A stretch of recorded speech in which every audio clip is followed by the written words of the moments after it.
आदाब नाज़रीन, इस्लाम देख रहे हैं आप। मैं हूं आपके साथ शफ़ान अंसारी। 5 मिनट 25 खबर के बाद अब खबरें तफसील से आपको बताएंगे। और इस वक्त की बड़ी खबर आपको बता दें, अब झारखंड के जो चुनावी नतीजे आ रहे हैं, जो रुझान आ रहे हैं, उसके मुताबिक कांग्रेस के जो अक्सरियत है वो मिलती हुई दिखाई दे रही है। हम देख सकते हैं जिस तरह के आंकड़े आदतोशुमार अब तक आ रहे हैं झारखंड के रुझानों में, कांग्रेस का जो गठबंधन है, दरअसल इसको जेएमएम गठबंधन कहा जाएगा और इसमें जीत जो है वो होती हुई दिखाई दे रही है। हालांकि भारतीय जनता पार्टी अकेली चुनावी मैदान में है, लेकिन टक्कर लगातार दी जा रही है। बात अगर आजसू की करें तो 3 सीटों पर मानो ठहराव यहां पर देखा जा रहा है। झारखंड के रुझानों में कांग्रेस इत्तेहाद को अक्सरियत मिलती हुई दिखाई दे रही है। जो अक्सरियत का आंकड़ा है, आदतोशुमार है 41 का, उससे भी 1 सीट एक्स्ट्रा बढ़ती हुई दिखाई दे रही है यहां पर कांग्रेस। तो 42 सीटों के साथ जेएमएम और कांग्रेस और आरजेडी का इत्तेहाद यहां पर दिखाई दे रहा है। आप साथ ही देख सकते हैं कि भारतीय जनता पार्टी जो है अभी शुरुआती रुझान में अच्छी खासी बढ़त उसने बनाई हुई थी, 35 सीटों तक वो पहुंच गई थी, लेकिन अब देखना को ये मिल रहा है कि 28 सीटों पर मानो सुई जो है भारतीय जनता पार्टी की अटक गई है। बात अगर आजसू की करें तो यहाँ पर 3 सीटों पर वो सिमटी हुई दिखाई दे रही है। जेवीएम की बात करें तो 4 सीटों पर है और दीगर की बात की जाए तो वो भी 4 सीटों पर अटकी हुई दिखाई दे रही है। तो झारखंड के नतीजे आज धीरे धीरे जो सामने आते जा रहे हैं, उसके मुताबिक यही लग रहा है कि अब साफ तौर पर अक्सरियत मिल रही है जेएमएम गठबंधन को। हालांकि बीच में ये दिखाई दे रहा था कि दोनों तरफ जो है बराबर, जैसे हमने देखा कि महाराष्ट्र की स्थिति थी कि किसी को अक्सरियत नहीं मिल रही थी, किसी को मैंडेट नहीं मिल रहा था। अब झारखंड में भी हालात कुछ इसी तरह के दिखाई दे रहे थे, लेकिन कुछ ही देर के बाद तस्वीर पूरी तरह से बदल गई है। 42 सीटों के साथ जो अक्सरियत का आंकड़ा है 41 का, उससे भी 1 सीट फालतू दिखाई दे रही है कांग्रेस के इत्तेहाद के पास। अब देखना यही होगा कि कुछ ही देर के बाद जब नतीजे आने शुरू हो जाएंगे तो तस्वीर कितनी बदलती है। हालांकि भारतीय जनता पार्टी के जो प्रवक्ता हैं वो लगातार इस बात को दोहरा रहे हैं कि धीरे धीरे तस्वीर साफ हो जाएगी और भारतीय जनता पार्टी ही जीत यहाँ पर दर्ज करेगी। हालांकि जो मुद्दे थे हमने देखा, और ये बड़ी हैरानी की बात है कि जितना 2014 का इंतखाब हुआ था, भारतीय जनता पार्टी ने जो ज़मीनी बुनियादी चीज़ें थी, चाहे वो रोटी कपड़ा मकान की हो या फिर पानी की हो, ये जो बुनियादी चीज़ें थी उसको लेकर उन्होंने इंतखाबी मैदान में उतरे थे। लेकिन उसके बाद भी क्या कुछ हुआ है ये देखने को मिल रहा है कि अभी भी लोगों ने जो वोट मांगा है वो विकास के नाम पर और इन्हीं चीज़ों को इश्यूज़ बनाकर मांगा है। और लगातार हमारे साथी सीनियर जर्नलिस्ट हमारे साथ यहाँ पर मौजूद हैं। राहुल लाल हमारे साथ जुड़े हुए हैं स्टूडियो से। साथ ही साथ हमारे साथ आपको बता दें अनिल गर्ग हैं जो कि पॉलिटिकल एनालिस्ट हैं। साथ ही साथ हमारे साथ परमिंदर सिंह सेठी भी हैं जो लगातार हमारे साथ बने हुए हैं। अनिल सेठी के पास में आना चाहूँगा। हमने देखा है कि 1 घंटे पहले जब हम डिबेट कर रहे थे, डिस्कशन कर रहे थे, तो तस्वीर बहुत बराबर थी, लेकिन धीरे धीरे जो आंकड़े हैं तकरीबन 1 घंटे के बाद तस्वीर पूरी तरह से बदल गई है। ऐसा है, जब हम शुरू कर रहे थे तब यह बात आपकी ठीक है कि दोनों गठबंधन और बीजेपी आसपास चल रहे थे। हम इस बीच में जो बहुत सारी चर्चा कर रहे थे उसमें ये बात समझ में आ रही है कि एंटी इनकम बेसी फैक्टर एक बड़ा फैक्टर वहाँ पे रहा है और जो अभी तक चलता आ रहा था वहाँ पे कि कोई भी सीएम रिपीट नहीं करता। अब ऐसा जो अभी के रुझान है उसको देख के ऐसा लग रहा है कि शायद ये बात यहाँ पे भी लागू हो रही है, वहाँ पे ये सीएम भी शायद रिपीट होने नहीं जा रहे। दूसरी बात एक और है, मैं बीजेपी की स्ट्रेटेजी की हम बात कर रहे थे पीछे कि बीजेपी ने टिकट देने में गलती की है क्या, कोई स्ट्रेटेजी बनाने में गलती की। तो एक बड़ी स्ट्रेटेजी मुझे ध्यान आ रही थी कि बीजेपी पिछली बार जब भी चुनाव लड़ रही थी, झारखंड में लड़ी, हरियाणा में लड़ी, महाराष्ट्र में लड़ी, मैं बात कर रहा हूँ 2014 की, तो उन्होंने किसी को भी सीएम कैंडिडेट नहीं बनाया था। उन्होंने बिना किसी सीएम कैंडिडेट के चुनाव लड़ा था और अपनी सरकार बना के सीएम दिए थे। जो सीएम बने थे उस समय उन्हीं के नेतृत्व में इस बार महाराष्ट्र, हरियाणा और झारखंड में उन्होंने चुनाव लड़ा। लेकिन अब ये पॉलिसी पहले कि सीएम कैंडिडेट नहीं बनाना, नहीं बताना तो बेहतर थी, यह सीएम को कैंडिडेट किसी को भी सीएम कैंडिडेट बना के उतारना ये बेहतर है। अब ये भारतीय जनता पार्टी सोचेगी दोबारा से इस बारे में, क्योंकि ऐसा लगता है इस सारे नतीजों को देख के जो अलग अलग राज्यों से आ रहे हैं कि पहले से सीएम कैंडिडेट घोषित करने से कहीं ना कहीं पार्टी की जो अंदरूनी गुटबाजी है। कह सकते हैं कि 1995 से लेकर लगातार जीतते आए हैं रघुवर दास, और ये जो इम्तिहान है 2019 वाला उनका, ये सबसे टफ अब तक का इम्तिहान होगा। नहीं, रघुवर दास 1995 से लेकर अपनी सीट पे जीतते आए, इसमें कोई शक नहीं, और इस बार भी जीत जाएंगे। अभी भी वो आगे ही चल रहे हैं, उसमें कोई दौर नहीं, लेकिन अपनी सीट से जितना एक बात है और पूरे राज्य में सभी उम्मीदवारों को जिताना एक बात है। तो उसमें कहीं ना कहीं मैंने जैसे बताया कि सरकार ने कोई खराब काम किया ऐसा मैं नहीं मानता। पिछले 5 साल में सरकार ने वहां स्थायित्व दिया है, नक्सलवाद पे कंट्रोल किया है। और एक मिनट अनिल गर्ग आपको रोकना चाहूंगा, ये जो तस्वीरें हैं दरअसल आप देख रहे हैं कि जो तस्वीरें हैं जश्न की तस्वीरें आ रही हैं और भारतीय जनता पार्टी जो है वो जश्न बनाती हुई दिखाई दे रही है। हालांकि जो तो ये माफी कीजिएगा, ये गठबंधन के जो लोग हैं वो सड़कों पर उतर आए हैं और क्योंकि कुछ जगहों पर इस तरह की तस्वीरें दिखाई देती हैं कि रुझान आते आते ही पार्टी एक्साइटमेंट में आ जाती है। पहले लड्डू मंगा लिए जाते हैं, पटाखे मंगा लिए जाते हैं, उसके बाद हंगामा जो है, शोरगुल जो है वो मजा आना शुरू हो जाता है। हालांकि ये तस्वीरें जो थी वो गठबंधन थी, जेएमएम का जो गठबंधन मैं है। वही कह रहा था, अभी 2 चरणों के मेरे ख्याल से अभी तक जो काउंटिंग हुई है 2 चरणों की हुई है और 2 चरणों में जो रुझान आ रहा है उसको देखते हुए ऐसा लग रहा है कि काफी कुछ अब ये परिणाम के आसपास भी पहुंच सकता है। कोई बड़ी बात नहीं, यही जो रुझान है यही परिणाम में बदल जाए। अगर यही परिणाम में बदलता है तो मैं बात कर रहा रघुवर दास जी की सरकार की, 5 सालों में उन्होंने कोई खराब काम किया ऐसा मैं नहीं मानता, क्योंकि उन्होंने वहां स्थायित्व भी दिया है, वहां उन्होंने आतंकवाद पर कंट्रोल किया है, नक्सलवाद पे भी किया है। आपको शायद एक रिपोर्ट अगर पढ़ी हो, उस रिपोर्ट में एक हवाला दिया गया था कि एक पुल है जहां पर एक बहुत बड़ी होर्डिंग लगाई गई है और वहां पर पता है वहां पर जो दलीलें दी गई हैं वो मरकजी यानी कि सेंट्रल गवर्नमेंट की, और उन्होंने कहा कि कोई घबराने की बात नहीं है और झारखंड के साथ पीएम मोदी हैं, इतनी बड़ी बात कहने की जरूरत नहीं पड़ती। नहीं, वो तो अंबिका सोनी एक बयान सुना है, अंबिका सोनी का अमेंडमेंट बिल को नकारा गया है वहाँ पे। देखिए सारे मुल्क में इन दोनों वापस लौटेंगे तो हम जी बताइएगा। हाँ, मैं ही कह रहा था कि रघुवर दास जी ने नहीं, जहां जहां भारतीय जनता पार्टी चुनाव लड़ रही है, क्योंकि उनके पास एक बहुत बड़ा चेहरा है। तो फिर वही बात हो गई ना, तो बुनियादी उन्होंने जमीन पर क्या काम किया, झारखंड के लिए उन्होंने क्या कुछ किया, मैं वही वो मैदान में पीएम मोदी को खींच कर, यही आपको कह रहा हूं, जब केंद्रीय नेतृत्व तो एक बड़ा स्ट्रॉन्ग केंद्रीय नेतृत्व जिस पार्टी के पास है वो उसको नहीं बोलेगा ऐसा नहीं है, वो हर जगह बोलेगा और बोलना भी चाहिए। जब कांग्रेस चुनाव लड़ती थी तो वो भी इंदिरा गांधी के चेहरे को आगे लाती थी, बाद में राजीव गांधी अपने चेहरे को आगे लेके गए। वो कोई खराब बात भी नहीं, जिसके पास जो है उसको इस्तेमाल करेगा ही और करना भी चाहिए। लेकिन मैं दूसरी बात कर रहा था कि रघुवर दास सरकार ने कोई बहुत बड़ा खराब काम किया, किसी बात में ब्लंडर मिस्टेक की है, मैं इसको नहीं मानता। लेकिन कहीं ना कहीं एंटी इनकम्बेंसी फैक्टर रहा है, कहीं ना कहीं कोई गुटबाजी का कोई फैक्टर रहा होगा, कहीं ना कहीं टिकट वितरण में लोगों को समस्या रही होंगी और ये रहती है। और रिजल्ट ने तय किया है कि एंटी इनकम्बेंसी फैक्टर मानिए या गुटबाजी मानिए या टिकट वितरण मानिए, कहीं ना कहीं भारतीय जनता पार्टी ने, और दूसरी बात जो मैं भी कह रहा था कि एक सेंट्रल स्ट्रेटेजी रही है भारतीय जनता पार्टी की जो पिछले 2014 में कि किसी भी राज्य में उन्होंने कोई भी मुख्यमंत्री का चेहरा नहीं दिया। अभी त्रिपुरा के चुनाव में भी ऐसा हुआ है, जो जहां जहां उन्होंने चेहरा नहीं दिया था वहां वहां वो अपने दम पे बहुमत में आया और उन्होंने अपना मुख्यमंत्री दिया, और जहां जहां वो रिपीट करके गए, जहां मुख्यमंत्री का चेहरा उन्होंने सामने रखा, जनता ने कहीं ना कहीं एंटी इनकम्बेंसी फैक्टर के कारण उस चेहरे को नकारा है। तो भारतीय जनता पार्टी को दोबारा सोचना पड़ेगा कि अगली बार जब वो किसी और राज्य के चुनाव में जाएंगे, अगर यही नतीजे रहे तो क्या वो मुख्यमंत्री का चेहरा लेके जाएं या फिर वो मुख्यमंत्री का चेहरा चुनाव के परिणाम के बाद तय करें। ये भी एक सोचने का विषय। ठीक है, मैं आऊंगा राहुल लाल साहब के पास, सीनियर साहब लगातार हमारे साथ जुड़े हुए हैं। जो ये सीटें गिर रही हैं राहुल साहब, 28 सीटों पर आ गई है भारतीय जनता पार्टी, क्या वजह है? देखिए, मैं गर्ग साहब के कुछ बातों से सहमत नहीं हूँ। परफॉर्मेंस कोई कई मामलों में गड़बड़ रहे हैं। सबसे पहला चीज तो देखिए, जो नक्सलवाद को समाप्त करने की बात है।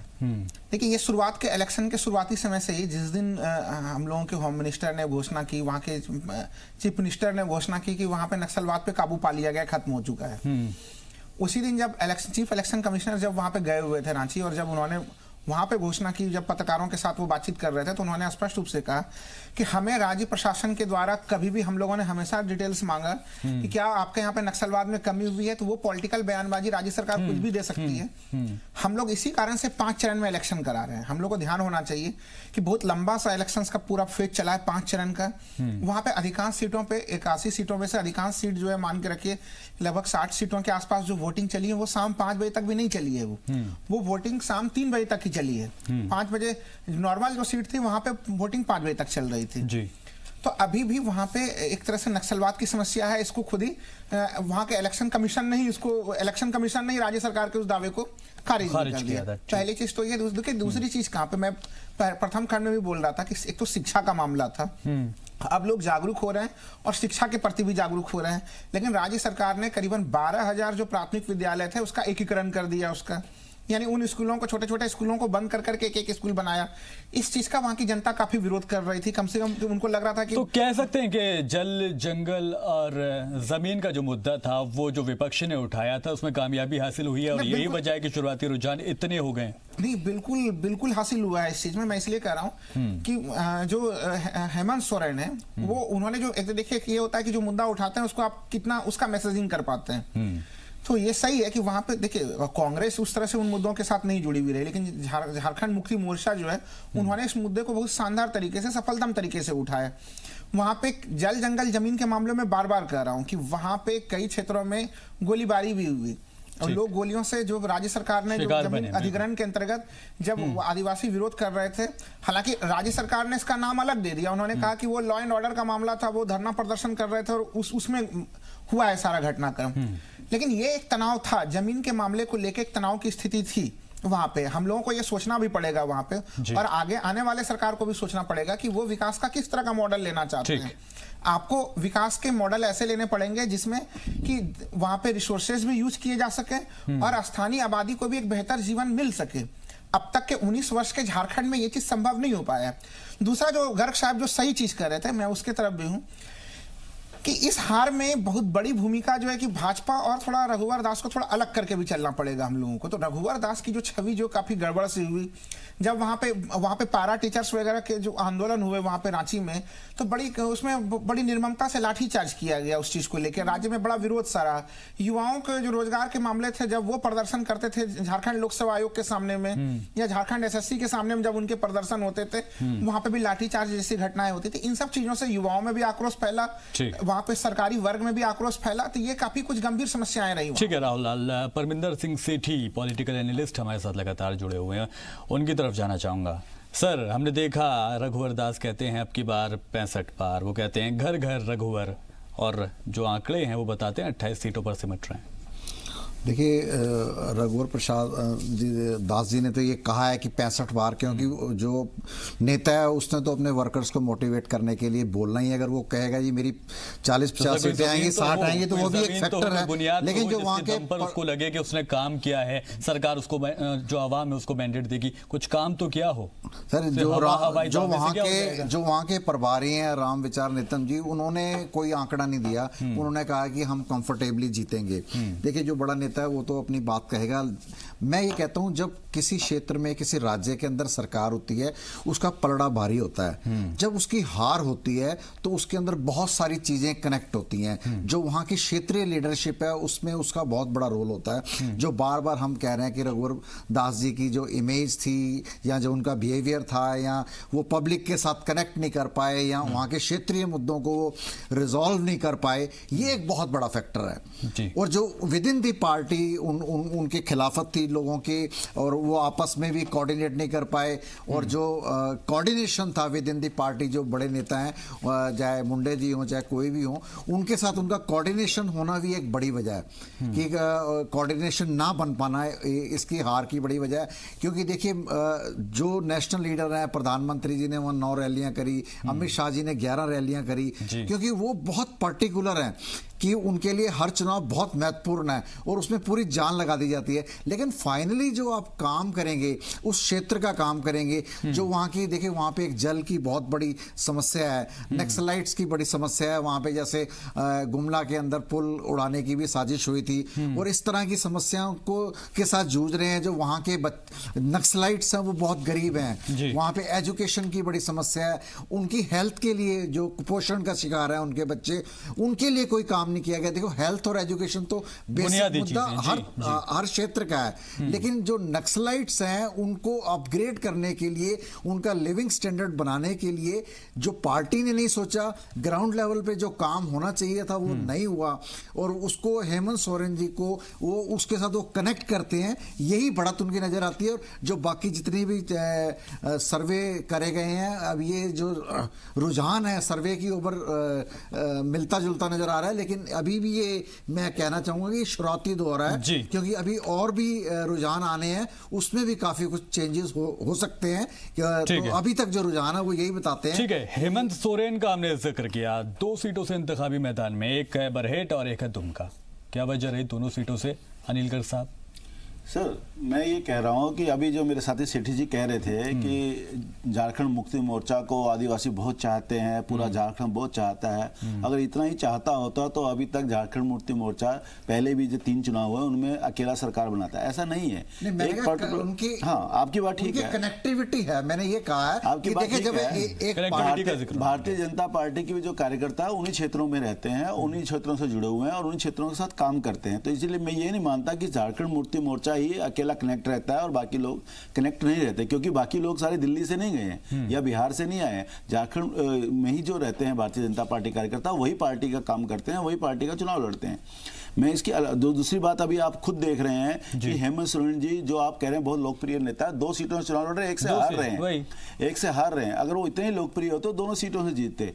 2014 में नरेंद्र मोदी जी 2 सीटों पर लड़े थे, दोनों सीटों से जीते थे, इसलिए वो कोई दिक्कत नहीं। राहुल गांधी जी 2 सीटों से लड़े थे 2019 में, 1 से हार गए थे, और उस सीट से हार गए थे जिस सीट से कभी हारने की कल्पना वो कभी कर नहीं सकते थे। तो मेरा कहना है लोकप्रियता का पैमाना हार और जीत ही तय करती है।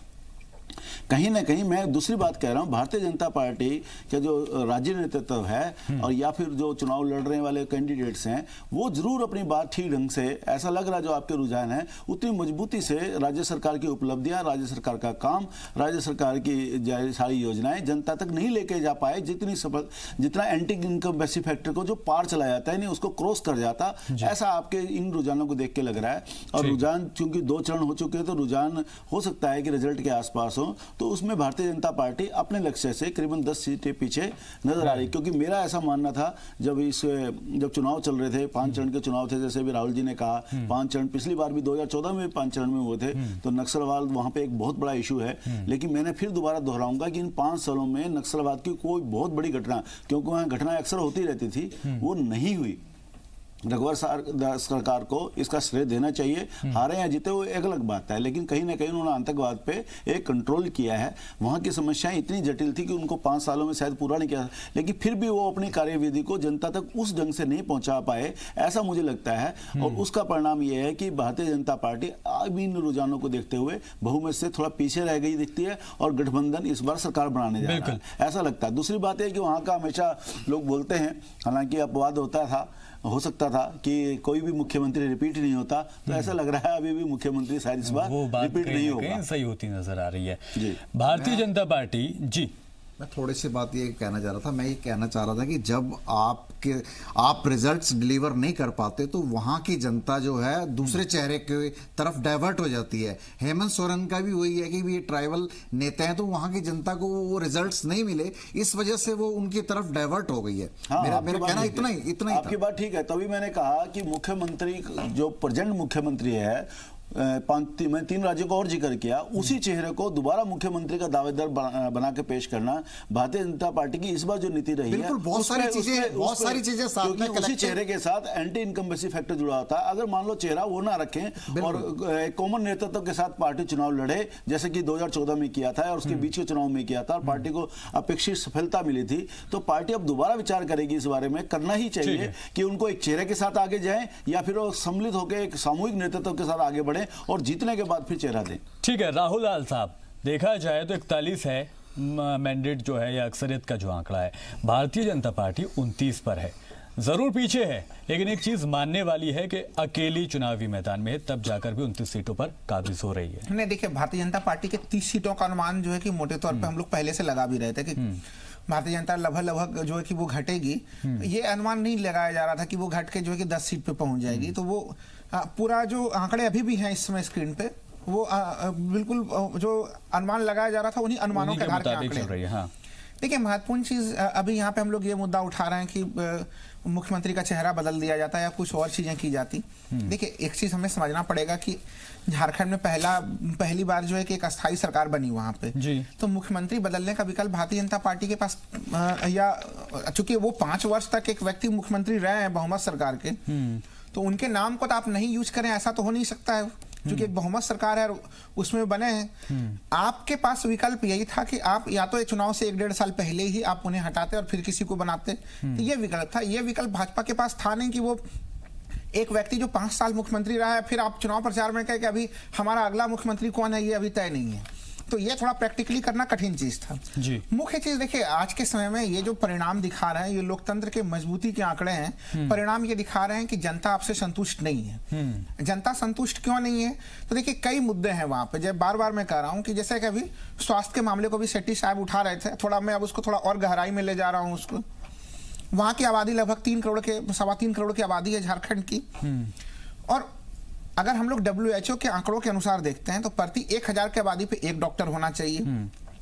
वहां पे इस समय लगभग 23,500 डॉक्टरों की कमी है जी। भारतीय जनता पार्टी लगातार गिना रही है कि हमने 3 मेडिकल कॉलेज बनाए हैं, हमने ये 3 मेडिकल कॉलेज हैं वो बने हैं। देखिए उन 3 मेडिकल कॉलेज से जो डॉक्टर मिलेंगे वो लगभग मिलेंगे 300 के आसपास। ठीक। सबसे महत्वपूर्ण चीज है जो डॉक्टर वहां से निकल भी रहे हैं वो झारखंड में ही सेवा दे रहे हैं, इसकी भी गारंटी नहीं है। अभी जिस दर से अगर वो 300 डॉक्टर प्रत्येक वर्ष अगर आ भी रहे हैं, अगर वो उसको जोड़ भी ले तो जानते हैं स्थिति क्या है। स्थिति यह है कि डॉक्टरों की आवश्यकता की पूर्ति 97 वर्षों में होगी। तो हमें एक चीज समझना पड़ेगा, आयुष्मान भारत की गिनती जरूर कराई जा रही है, खाली मैं छोटे से वाक्य में पूरा करूंगा, लेकिन आपके पास जब इंफ्रास्ट्रक्चर नहीं है, हेल्थ इंफ्रास्ट्रक्चर, डॉक्टर नहीं है, स्वास्थ्यकर्मी नहीं है, बिल्डिंग बने हुए हैं, जो डॉक्टर की ड्यूटी लगाई जा रही है वो ग्रामीण क्षेत्र में नहीं जा रहे हैं, वो शहरों में कहीं क्लिनिक बना के बैठा हुआ है वो। तो ये डॉक्टर वहां पे लोगों के लिए एक बड़ी आबादी के लिए समस्या ठीक है। बिल्कुल, ये और बुनियादी चीज है जो आपने उठाई थी वाकई में। हालांकि वक्त की थोड़ी सी कमी है, हमें इजाजत देनी होगी, लेकिन जो अब तक के रुझान हैं वो बता रहे हैं कि भारतीय जनता पार्टी पीछे जा रही है। कहीं ना कहीं भारतीय जनता पार्टी के हाथ से एक राज्य, एक रियासत निकलता हुआ नजर आ रहा है। हालांकि ये बात हमारे जहन में होनी चाहिए कि अभी ये पूरी तरह से नतीजे नहीं है। अब से कुछ घंटों के बाद तस्वीर पूरी तरह से बदल भी सकती है, जैसा हमने बिहार के चुनावों में देखा था। फिलहाल के लिए इस बुलेटिन में इतना ही।